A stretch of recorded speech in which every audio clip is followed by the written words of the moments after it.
Welcome, everyone. Welcome. I think we all know what this All Hands is going to be about. We have a very, very special guest. I've been calling him VVIP. But yeah, the purpose of this is for us to show our immense gratitude for, you all know him as P1. You will know more about him today. And also for them to just share the journey that they've gone through and just sheer excitement for sharing all the progress so far with you all. So I guess without further ado, I am going to introduce who you guys all know as Participant 1 or P1 onto the stage. So please welcome with a big round of applause.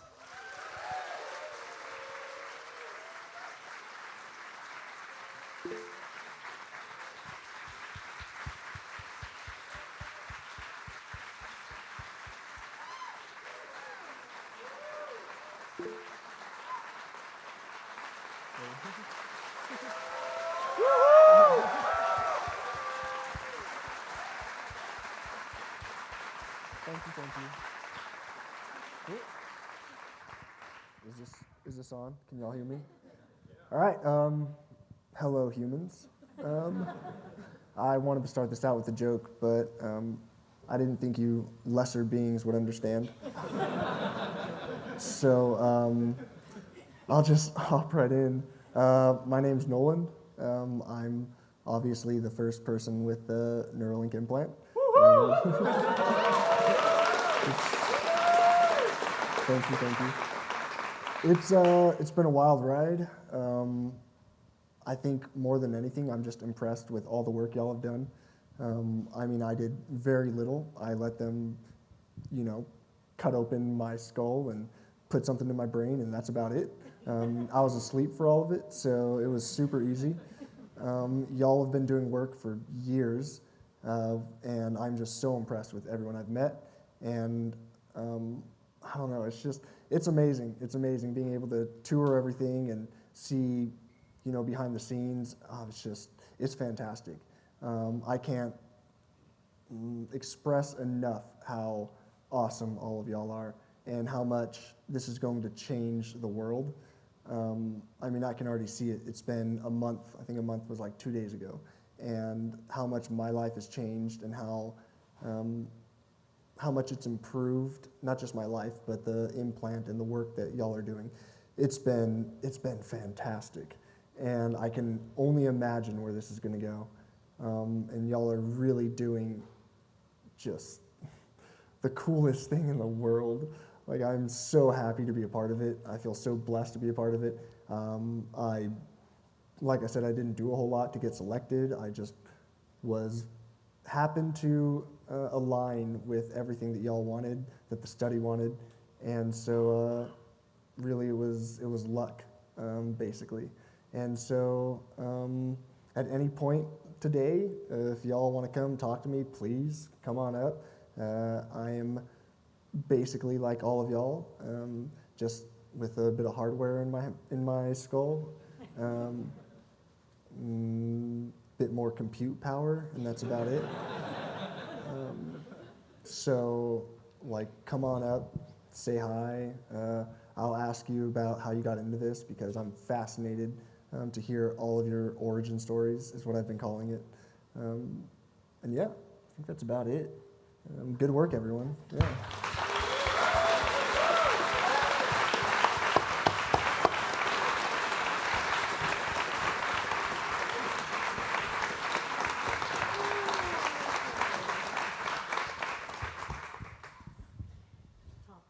Yeah, so Nolan is a very impressive person, but I want to take just one moment before bragging on his behalf about all the work that he's done over the past month to also acknowledge his mother, his father, and his friend here in the front row.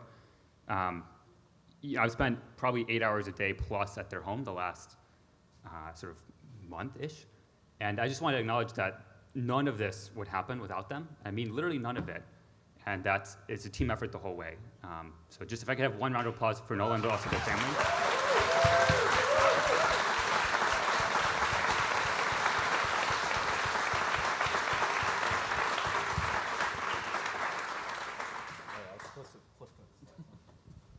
Yeah, and then I want to just talk briefly. It's sort of impossible task to try to summarize the quantity of data and the impact that Nolan and his family have had over the last month, not just on Neuralink. I want to be clear, not just on Neuralink, but on the entire industry and what it means for the field in general.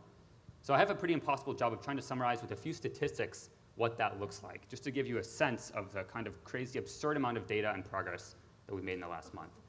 So the first is we've done literally only 12 BCI sessions so far. We've done 5 days a week, 8 hours a day. And for those of you who have worked in this field before, you know that this is not the usual thing to happen. If you have experience with BrainGate or previous clinical trials, it's typically a couple days a week for a couple hours. And by Monday morning, at usually around 11 a.m., we've usually surpassed what the normal is in terms of data collection for a week. The second thing I want to acknowledge is the amount of learning that we've taken away from those sessions. And so if you look at the next bullet point there, I asked Sammy to compute this, 271 pages of notes over those 12 BCI sessions. And it's to the degree that Google Docs actually doesn't load that document anymore, and we had to start splitting it up day by day. And it's actually not just about, it just wouldn't happen with anyone. I want to emphasize that. Nolan has a very unique ability to give us useful comments on what needs to change to make our product better. His parents, his friends have given us similar comments, and these are pages of notes on what we need to change to make it better going forward. This is invaluable data. Okay, now to the raw stats. So lifetime, Nolan has selected 89,285 targets in WebGrid. There is no one in the same league. That's crazy. That's wild. There was one day, February 15th, Nolan selected 7,762 in one day. For reference, the maximum I think I've ever seen any living creature do is probably Pager before that, and it's in the low thousands, not even close. It's like a multiplier off. Absolutely absurd quantity of data. The total number of left clicks Nolan has done with his BCI, 111,000 left clicks. Right clicks, similar, 35,000 right clicks. Okay, now for the most important stat of all. So, for those who know me, I'm a very competitive person. Nolan is competitive, but shows it in a slightly different way. And I've been playing chess with Nolan for the last month, incrementally as his BCI has improved. And I want to be very clear that Nolan will destroy me in any fair competition, okay? It's not a close contest intellectually. Nolan nods. Nolan nods. However, when the BCI is not working well enough for him to beat me, and the clock time is small enough, I have a chance. And so just for the record, Nolan has beaten me 7 times in chess, and has only lost 4 times. So he's up 3 games right now. Better believe it. And then the last 2 numbers I want to talk about, or maybe just the last number I want to talk about briefly is the one on the bottom here. And it's, I think, in some ways the most important metric from the last month. And it's the number of hours of Civilization 6 played between 10 p.m. and 6 a.m. using a BCI. And it's on the order, it's 7.6 hours of Civilization 6 played between those hours. And Nolan, I guess, do you want to just briefly comment on what that number means, and in terms of your life, your ability to use your BCI to do that versus what was the previous alternatives? Do you have any comments you want to share on that? I don't know what you mean. Yeah, so maybe just as a reflection, when using your previous assistive technology, things like the mouse stick, Oh, yeah. Was that a possibility for you, or did this? Yeah, no, not really. So there are a lot of problems that arise with using other assistive technology. Basically what would happen is, say I was using my mouth stick, and if y'all don't know what a mouth stick is, it's basically just a stick that I hold in my mouth. And I can touch, has a little piece of fabric on the end of it basically, and I can use it to touch like my iPad or something. If I were to use it for that long, I run the risk of getting pressure sores. It is basically impossible because I have to sit in one position for that long, and that is just not how my body works. Y'all might not have seen it today, but at some point you maybe will. I have very bad spasms. I'm very spastic. So my legs will kick, my whole body shifts to one side or the other. And so sitting in one position to use a mouth stick in front of an iPad is next to impossible. I actually had a quad stick, which is basically like a sip and puff. I don't know if y'all know what sip and puffs are. This is a sip and puff where I can control my chair with it. It's like a hard blow to go forward, a soft blow to go right, a hard suck to go backwards, and a soft suck to go left. and I have a remote that has about 8 or 10 different commands on it, and I have to be perfectly centered in order to use that. And if I spasm at all or move at all, I have to be completely readjusted. So getting to play Civ all night like that was something I haven't been able to do since my accident. And it was amazing. It was so much fun. I was kicking ass. So it's just not possible with anything else that's out there. I've tried it all, eye tracking software, like it's okay, but if I get off center at all, it just doesn't work. There's so many different reasons why what y'all are doing is just going to change the world. It's going to change how people like me are able to just live their lives. It's incredible. I can't even describe it. I'm at a loss for words at the impact y'all are making. And it was a lot of fun. It was a lot of fun. I guess above all else, I had so much fun staying up all night doing that. What civilization were you? With Civ, I was Korea. And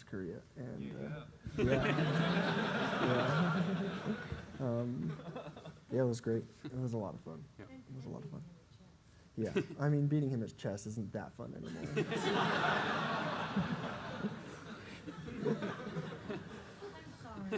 Yeah. This is tough up here, yeah. Yeah.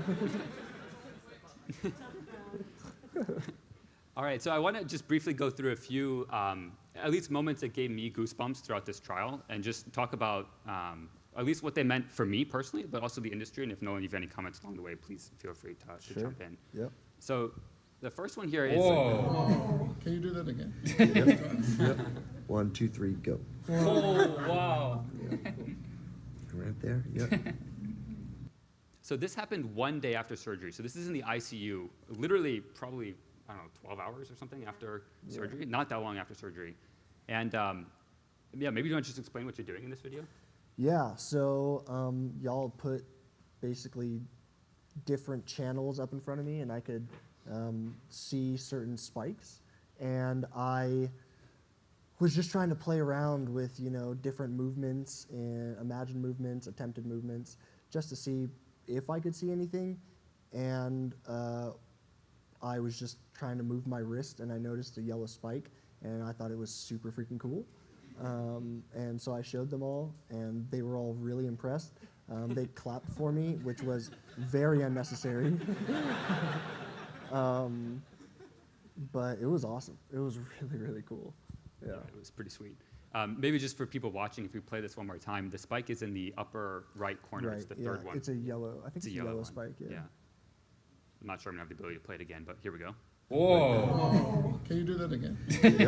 Yep. 1, 2, 3, go. Oh, wow. Right there. Yep. So cool. So cool. Yeah. Yeah. Okay, cool. And now the next video I want to show is actually a couple of days later. We're at the VRBO that the family rented in Scottsdale doing some initial data collection from the device. And what you'll see in the video, most importantly, is the dog Gracie, who is just an absolute all-star of a dog. But the bigger picture I want to convey with this video is that it's outside. This is by a pool that this research session is happening, where this initial data collection is occurring. And this is something, basically BCI has exited the lab. That's the point of this video.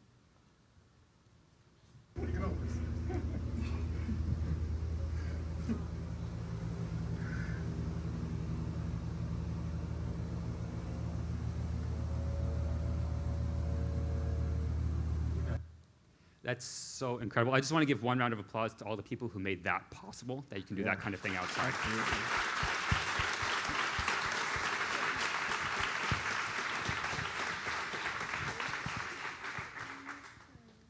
All right, the next video I want to show, it's actually, it's a very special moment to me because it's the first time that Nolan is getting control of the computer cursor on the screen. So what you'll see in this video is Nolan actually exiting the calibration experience and getting control of the cursor for the first time.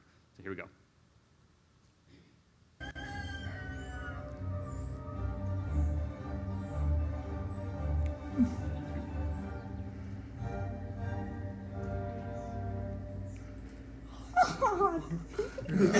Well done. Oh, man. think I can do better.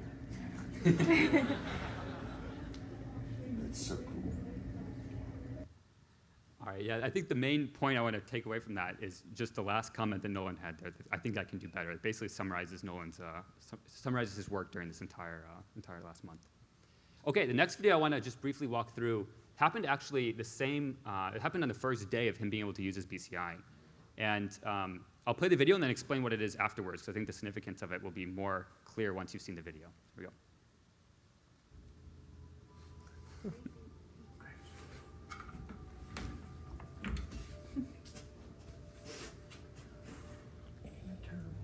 do you feel about that speed? Should you It's good. No, I think I like it.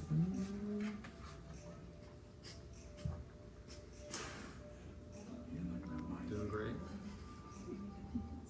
Whoa! You just beat the world record. Oh shit. Yeah. Sorry.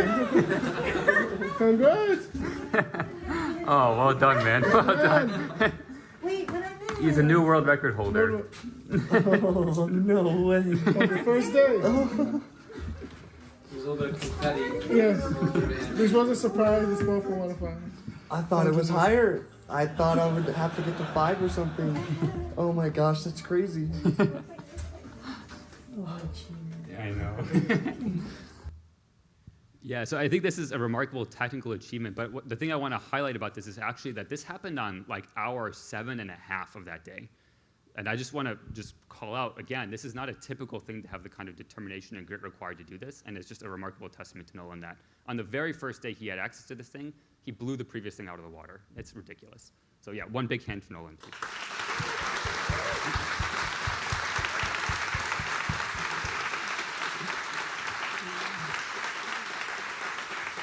Thank you. Thank you. All right, now this next video, this was actually, I think, a request of Nolan. During our first initial home visit, the first time I met Nolan, we talked about things he might want to do with his BCI and how one of the games he likes to play, he referred to it as Beerio Kart, not Mario Kart, but It's a much different game. much different game. One of the goals was to be able to actually play the game Mario Kart with his friends. And in this video, I think we posted this at one point on Slack, or a version of this, and there was a vote of sort of which of these was controlled by a BCI, which of these was Nolan, and which of these was his dad. And I'm not saying anything about his dad's skill set, but in some ways, it's kind of like a Turing test for BCI. If you can't tell the difference, this is a remarkable achievement, and again, a testament to Nolan's ability to figure stuff out blazingly quick. And so I'm going to hold off until the end to say which is which, but here we go.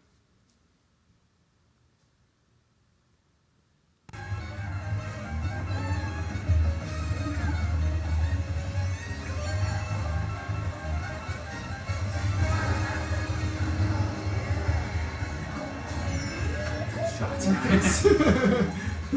Chris Kyle over here. Oh no. Dang it, you just All have right, to get up we to have a new it. model for you for this next one. All right, Ready? cool. Yep. Hopefully we can get that drift. All right, so Nolan was the guy on the right, the one who sniped that dude with the green shell halfway through. And also the guy who I'll mention has the best taste in which player to play as in Mario Kart. Try Bowser for the win. I would like to just really quick, for those of you who don't know what Beerio Kart is, so if you've never played, it's Mario Kart, except everyone starts with a beer in hand, and you're not allowed to drink and drive. So you have to pull over and drink your beer periodically, and you have to finish it before the end of the race. And that's it. And so I've wanted to play that. It's so much fun. If you've never played, I would say we could have a little tournament in the office, but I'm not sure how y'all feel about your employees getting drunk. But it's so much fun. Just What's wanted the to throw what's that the out winning strategy here? there. Chug it all. Just chug Yeah, it. just Yeah. in the beginning. Yeah, shot. Oh, wait, you can't. But you can't drink and drive. You can't. Yeah. So you just stay there, you shotgun it, and then you drive. And hopefully you're not too jacked up to be able to finish the race. But that's it. That's it. It's so much fun. Okay, that's it. That was it. Yeah, maybe we'll have that set up later. Yeah. Okay. Okay. I'll play it. Yeah. And the next video here, it's actually a similar one, just a slightly different perspective. And it means something very personal to me, and I'm guessing to a lot of you, which is why I wanted to put in this deck. What you'll see in the next video is, it's a very normal scene. What you see is a dad and his son playing Mario Kart, something I grew up doing all the time with my parents, something I did a lot with my friends growing up, and something that wasn't possible until this happened. And I just think the normalcy of it, contrasted with the absolute absurdity of doing it using a BCI, is something to just marvel at and just take in and soak in for a second. So here we go.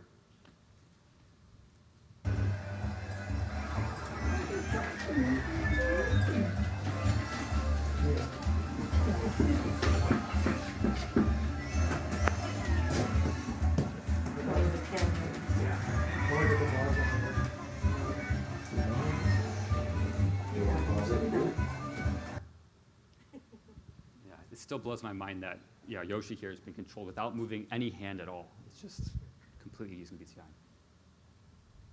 And then, the last slide, I just want to return to the message I said at the beginning here, which is that this really, truly is a team effort. I think I'm one of the few people who's got to experience the full journey in Arizona with Nolan and his family, and just got to see their dynamic, how much they care about each other, and how supportive they all are of not just the work we do, but of the impact it's going to have on the thousands of people that come next. So just one more round of applause for the whole gang.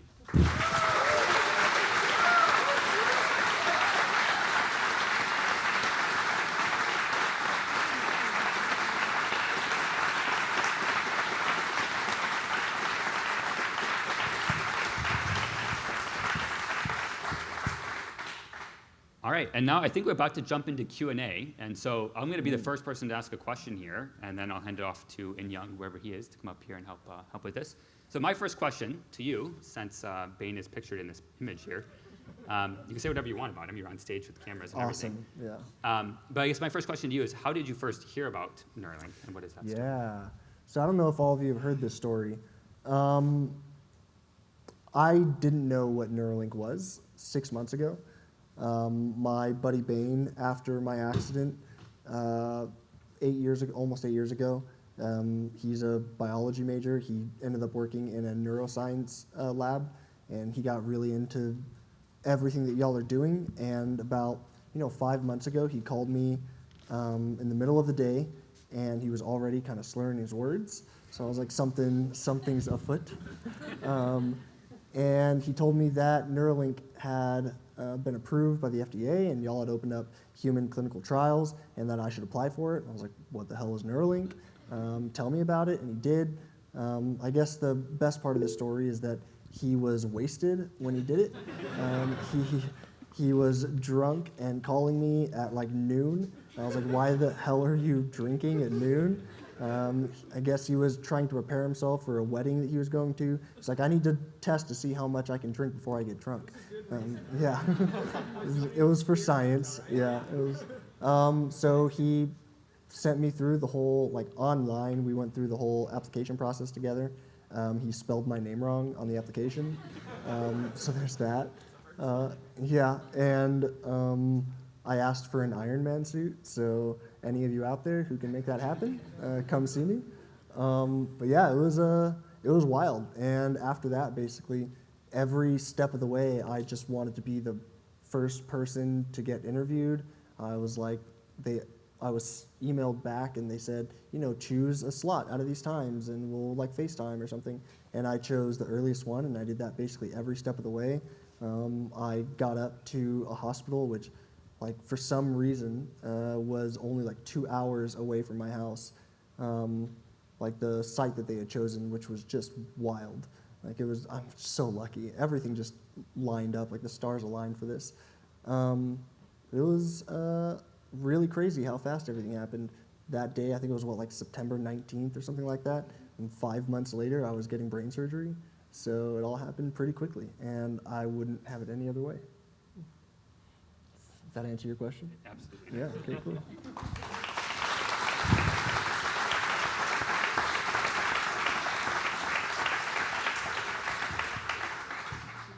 All right, so we'll open it up to Q&A. Scan the QR code there, or if you have a question, raise your hand, and I'll bring the mic over to you. Oh, yeah.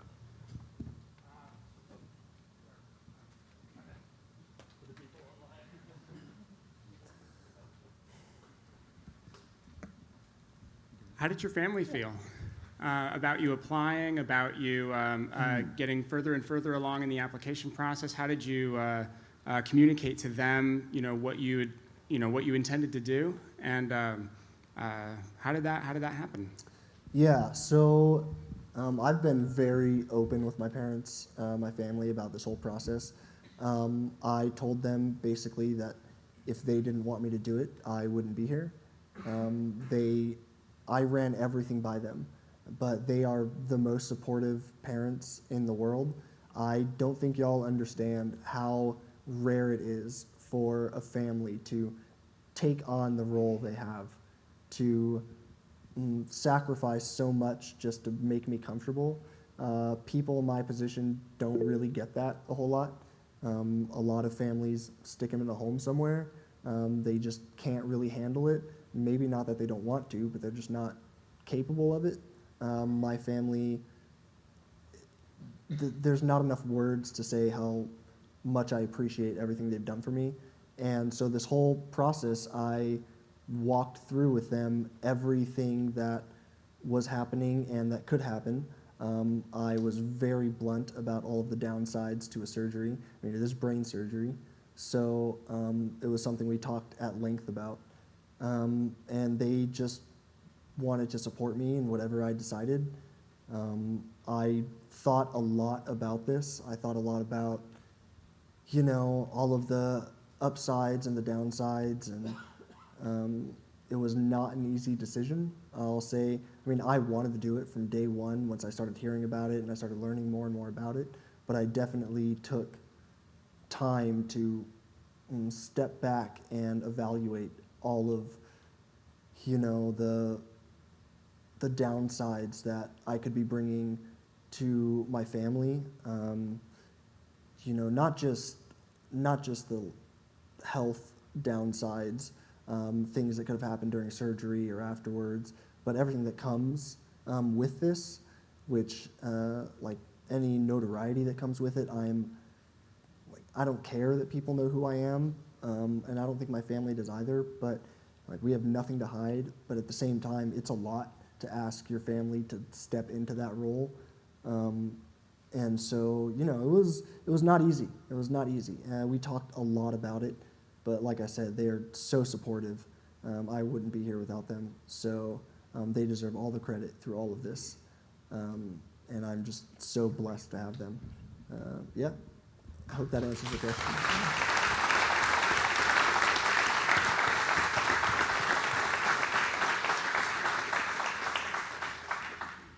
All right, I'm just going to read the next question from here. What does it feel like to move the cursor with your mind? It's freaking wild. It's hard to explain, honestly. So much of what I feel is impossible to get others to understand. So right now, I can feel myself moving my index finger. It's not moving, but I can feel it. I'm doing it, and it's just not able to, there's no way for y'all to understand what that feels like. I can explain it, I can try, but there's just no way. And seeing that translate onto a screen and being able to move a cursor it's such a wild, wild feeling. It's like not being able to explain this to y'all. It's hard, it's very difficult, but then you can see it happening real time on a screen, and so there's a connection there. I feel like I'm showing people how amazing this technology is by, I don't know, just thinking. That's crazy. I remember when I first got control, and I was moving it with my mind. So there's a difference between attempting to move it versus imagining to move it. Attempting, I feel like, is kind of cheating. It's probably not, but when I attempt to move something, does feel like I'm moving it with, say, my hand or my wrist, even though you can't see it. To me, I can feel things in my arm moving around, maybe that you just can't understand, I guess. But when I first moved it just by thinking, it blew my mind for like a day. Like I just could not wrap my head around it. It was so cool. I can talk at length about this, like what it actually feels like, and y'all like come up and ask me as many questions as you want, because this is not an easy thing to answer. It is very, very complicated, like what I'm feeling and what I can explain to you. It feels very cool, I'll say that. Yeah, I don't know. I don't know if that probably doesn't answer your question, but it's kind of a very difficult thing to answer. I don't know. Sorry. Nolan, Yeah. Yeah, what's up? sorry, I'll let everybody applaud. No, you don't need to, please. Oh,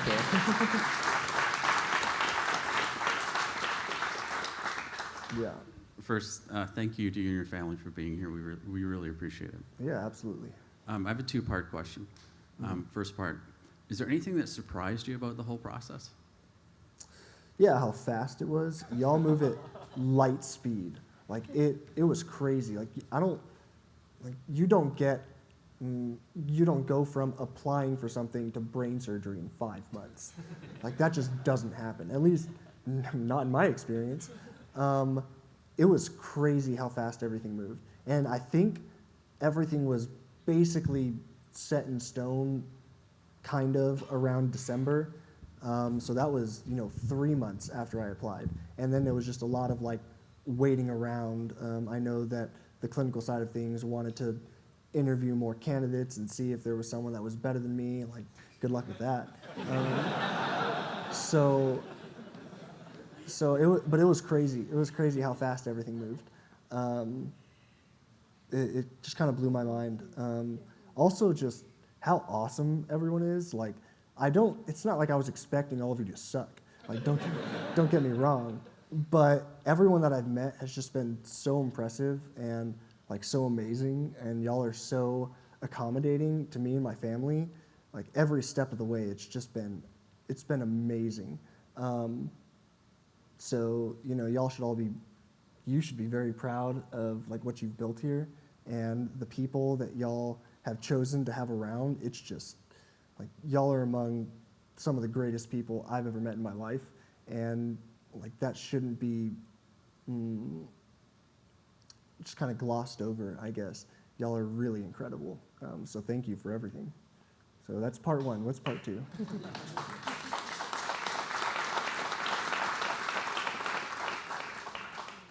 Thank you. And part two is, you're the first patient to have received one of our devices. Mm-hmm. What advice would you give to the second patient?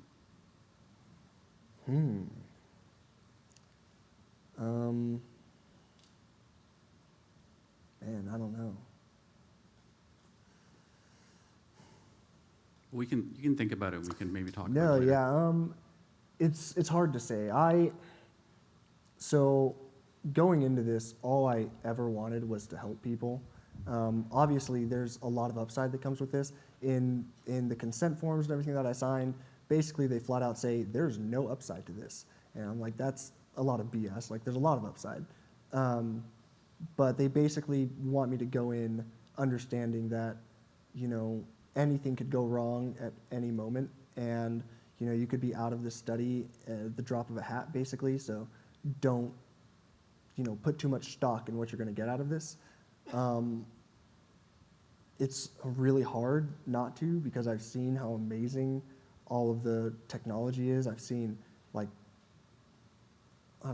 I've glimpsed what the possibilities are, and now it's hard to live any other way. So I would say to the next patient, the next candidate, just to enjoy it as much as possible, because it is so much fun working with y'all. Like, I can't describe how much fun I've had with Bliss and Near and Sammy and Beata and Harrison. Y'all coming to my house and just can I cuss? Am I allowed to do that? Okay. Just like shooting the shit at my house. like y'all are, it's just so much fun. Like 8 hours of work feels like nothing. And I know that y'all might look at me and think, are we pushing him too hard? Like 8 hours a day is a lot. Like it doesn't feel like that. I could keep going and going. And I want to, I really do.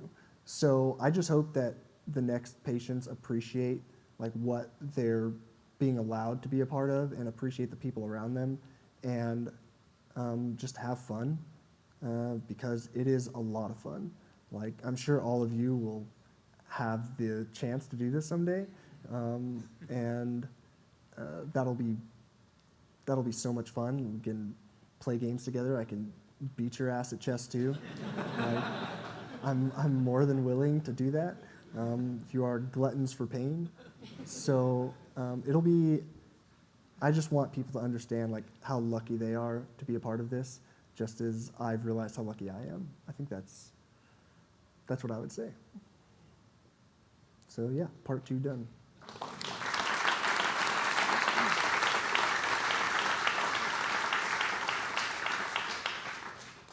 All right, I'll read off one more from the Slido. So what are some capabilities you'd like to see in future iterations of the device? I mean, I know that there are a lot of things that y'all have planned. So all of that. I mean, the Optimus robot sounds so cool. Like, and not just how cool it is, because it is freaking awesome, but at the same time, it'll change, like, specifically quadriplegics' lives. Having a full-time nurse is something that is not possible for people like me. I'm so lucky that I have my parents and my brother and other people who work with me around the clock, but most people don't have that. And I can just imagine having an Optimus robot as like just someone that's there all the time that can help you with whatever you need. It's gonna, oh my gosh, it's gonna change so many people's lives. It's gonna be amazing. So I would like to see that. I think that's in the works. I mean, it'll be crazy. Also, it would be really cool if like Optimus can be like a little chauffeur. Like I'm thinking like, hey, get me one of those Cybertrucks and have him toss me in and have the Cybertruck have like an eject button, and y'all can like it'll be great just to travel around. Like I basically have to have a group of people around me all the time to get me to go anywhere. Like I'm from Arizona, if y'all don't know, so like driving up here was a 10-hour drive, and I loved it. I didn't mind, but the people around me, not so much. So, like the people driving, sorry, David. Yeah. But imagine having like self-driving car and an ability to get in the car and have someone get you out and stuff. Like, if I could do all of that without needing other people, just everything that improves, independence, quality of life. I can just see the possibilities, and I know that for me already it's been amazing, but I know where this can go, and it's going to keep going, and y'all are going to keep busting your asses, and I know that because I've met like so many of you, and I'm just so impressed. And y'all think that like the amount of data that I've collected and the amount of work I've put in is impressive, but I don't think it is a drop in the bucket to what y'all have done. And I know that you're going to keep pushing. Like it's just going to keep growing and growing exponentially, and what is possible is going to it's just going to keep expanding, and y'all are going to keep changing people's lives, and it's going to be amazing. So yeah, I think that's about it. Nolan, I don't know how you did this, but I think you did tap into Elon's master plan, which is, when you can imagine a future where you buy a Tesla, it comes with an Optimus robot that has a SpaceX, rocket engine attached to it that you can control the chauffeur with Neuralink implant going through a bunch of tunnels. Yeah, I mean, I mean, that's the vision, right? Yeah. I mean, I've thought that if this all works out, I mean, it would benefit Elon to put me on Mars if I could control like an army of Optimus robots. That's way better than anything y'all could do. So, like, I would be so useful. So, Elon, if you're seeing this, man, like, hit me up. You know? Yeah, that's kind of a joke, but not really. Yeah, I guess you can come. I won't need you if I have all those Optimus robots. I'm just joking. I'm just joking, Mom. I love you.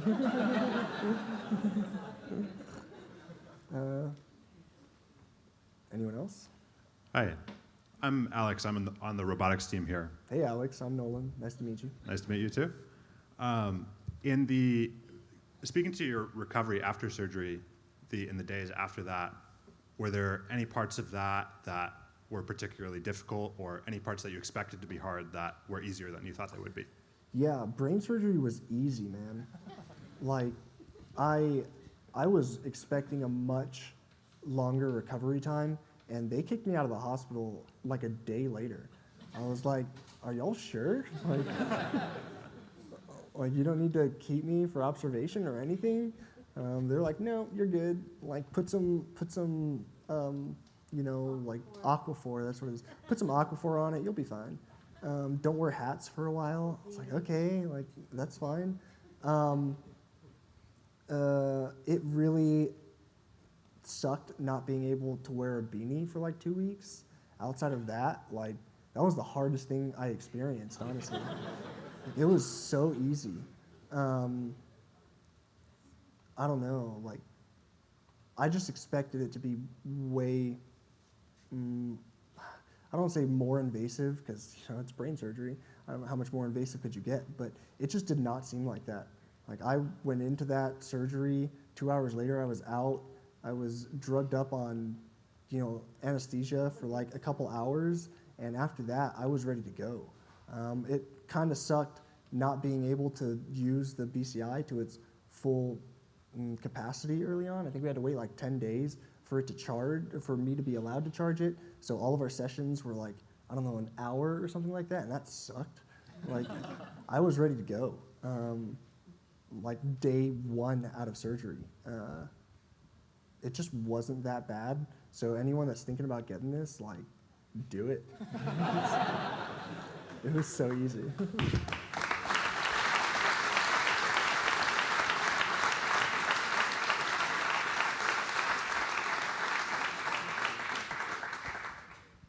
Hey, Nolan, Michael from Microfab. We met earlier. You could see my eyes. Hey, what's up, Michael? Yeah, hey. How you doing? What would you say to the critics, like the people who say what we're doing isn't novel or what we're doing is dangerous? What would you say to them? Like, what do they know? I mean, like, look at me. Do I look sick, or outside of my handicap, do I look disabled, like, in any way? Did it affect my ability to tell awesome jokes?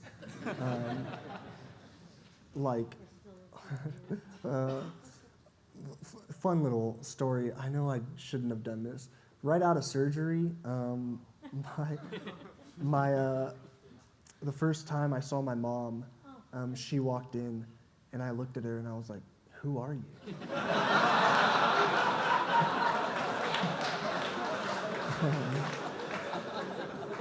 She was not happy about that. It lasted about 3 seconds. She looked at the doctors and was like, what did you do? And I was like, I'm just kidding, Mom. I'm still paying for that, I think. But, I mean, it was...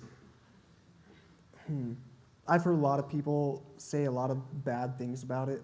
I mean, I was on, X for 5 minutes at one point, looking at people call me the Antichrist and stuff. Like, it's funny, like, because they just don't know. They don't know how amazing this technology is, how little, how little recovery time it took, just how easy the whole process was. I mean, granted, maybe because I'm P1, everything was just so smooth. Like, y'all freaking move mountains when you need to, and that's amazing. But this is just, it's such amazing technology, and it was so simple that I feel like this thing should be out on the market today. Like, I know y'all have a lot to do, and there's a lot of improvement to come. But like, after that surgery and after that first day, I broke that world record and, you know, continued to break it like every day for weeks straight and just kept climbing. Like, they should have looked at that data and been like, all right, like, that's enough. We can stop the study now. Like, that's how I feel, at least, and how much it's helped my just life already, like my quality of life. Like, I freaking played Civ for like 7 hours one night. That was awesome. Like, I would never be able to do that otherwise. And sure, like, we're still working out the kinks and stuff, but once we get this figured out, like, there's no reason for it not to be out there, I don't think, at all. Maybe y'all know something I don't. But for the most part, I think, like, no one should be afraid of this. I wasn't. I mean, the amount that y'all put my mind at ease even before the surgery was incredible. I was not worried even going into the surgery. I was just excited to get to work, honestly. So, you know, like just get over it, you know? Yeah.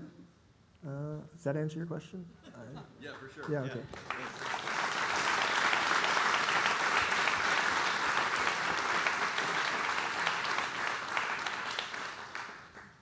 All right. So do you feel the implant in any way? Yeah, I mean, we have whole conversations together. Sorry, that's a bad joke. People are gonna think I'm actually crazy. No, a little bit. I mean, I can feel it when people like bump up against it or something. There are certain things that I can feel. You know, I don't know, it's hard to describe. I mean, there's something in your brain, so you can feel it a bit, but not as much as I would have thought. I would have thought it was just like a feeling that you'd have constantly, and it just doesn't go away. I mean, I'd read a lot of the negative stuff about this before the surgery, about, you know, all the terrible things that y'all were putting the monkeys through and how awful it was, you know, monkeys like picking out their implant and rubbing it on the ground and all sorts of stuff that just, after talking with the monkey people today, I realized how just wrong all of that is. I'm glad I asked, because now anyone that asks me about it, I can just say, y'all are a bunch of idiots. Like, those monkeys are taken care of, like, they get better treatment than I do. I've been asking since day one for banana smoothie, and I still haven't gotten it. So, just like to throw that out there, guys.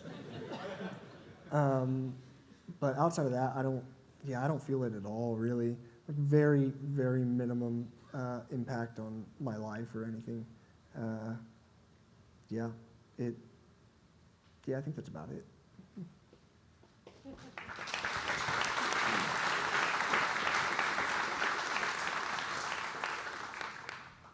All right.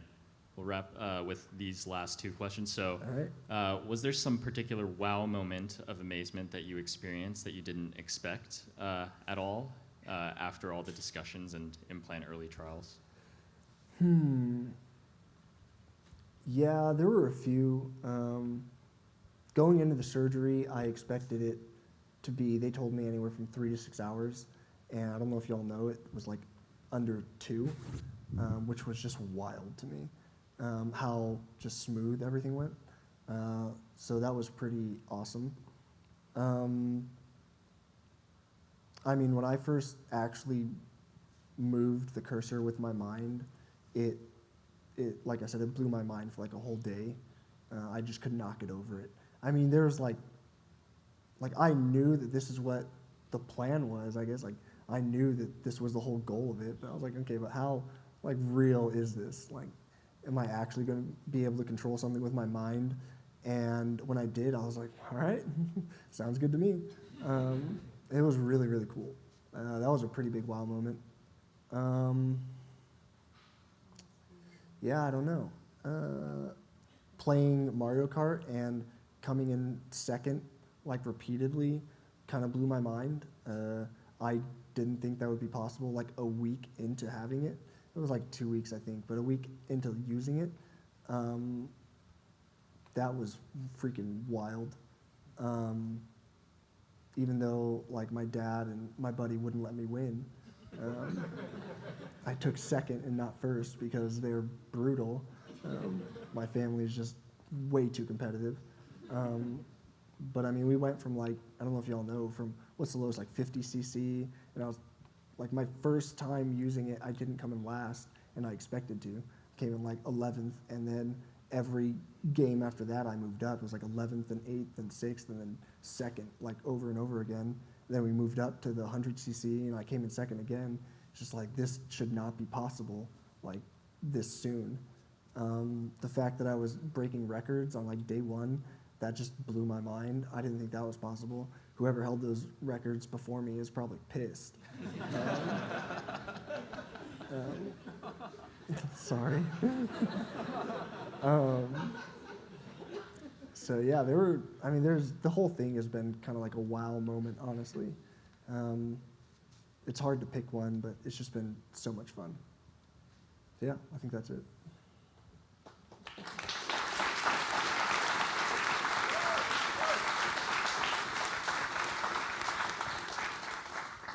All right, and the last question, what's a simple, small thing that BCI enabled you to do that you really enjoyed?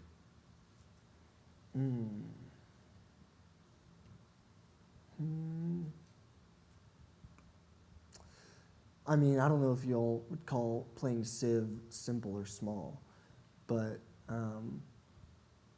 when I was able to play that weekend, I think I played it like 2 nights in a row, 7 hours one night, like another few hours, 4 or 5 the next. That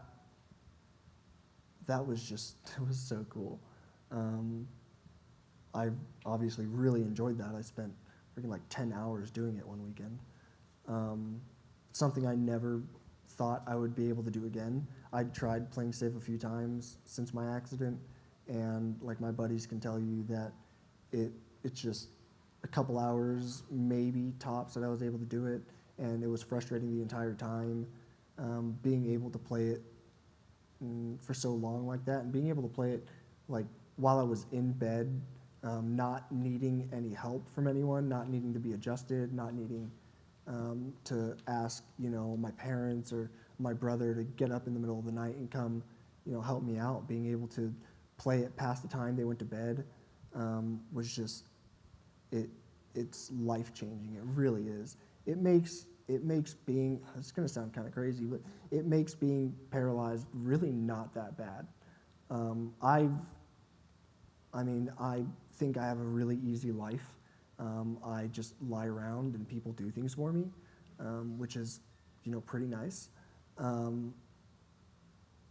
So, anything that makes me more independent, I'm all for, and this is, probably going to make people like me the most independent that they might ever be until it all gets cured, and I think that's a very real possibility. I know where this is going, and it's gonna, like just thinking about someone, say, breaking their neck or dislocating their neck, going into a hospital, and 2 days later, like getting surgery, getting an implant, something, 2 days later, walking out, like that is just, it's such a real possibility now, and that it makes me like so happy that other people don't have to go through this.